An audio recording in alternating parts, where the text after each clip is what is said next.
पहिला प्रश्न की या महाराष्ट्र जनसुरक्षा विधेयकाबद्दल काही गैरसमज असतील, काही समज असतील, कसं बघता आपण याकडे? कुठलाही कायदा ज्या वेळेला नवीन अस्तित्वात येतो, त्यावेळेला जनतेच्या मनात काही लोक भीतीचा बागुलबुवा निर्माण करतात. हा कायदा अतिसंवारक आहे. या कायद्याने आमचं घटनात्मक स्वातंत्र्य हिरावून जाईल. अशा प्रकारची तक्रार ही सर्वसाधारणपणे सुरुवातीला केली जाते.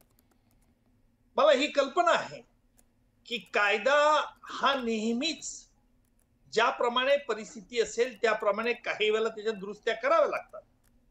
परंतु विशेषतः हा जो कायदा आता अस्तित्वात आलेला आहे, विशेषतः जनसुरक्षाचा कायदा, आपल्याला कल्पना असेल की या देशामध्ये काही राज्यांमध्ये विशेषतः माओवाद्यांचं जास्त प्राबल्य होतं.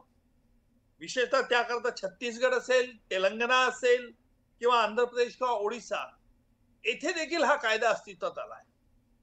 पण हा कायदा खरोखर आमच्यावरती अन्याय करणार आहे का, अत्याचार करणार आहे का, हा प्रश्न सर्वसामान्य जनतेच्या मनात उभा राहू शकतो. बरोबर. परंतु मी या कायद्याचं ज्यावेळेला प्रारूप बघितलं, त्यावेळेला मला असं लक्षात आलं की या कायद्यान्वये विशेषतः जे बेकायदेशीरपणे निधी संघटनांना पुरवतील जी. आणि अशा संघटना जर नक्षल भागात, विशेषतः शहरी भागात जे अस्तित्वात आलेले आहेत, त्यांना पायबंद घालण्याकरता केलं. पण कोणाच्या मनात जर अशी भीती असेल की आपल्याला राजकीय विरोधक म्हणून आपल्याला याच्यात बळी करताय, जी.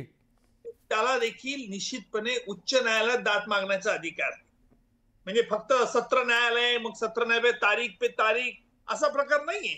एक सल्लागार मंडळ असेल, त्या सल्लागार मंडळानंतर उच्च न्यायालयापुढे त्याला दाद मागता येते.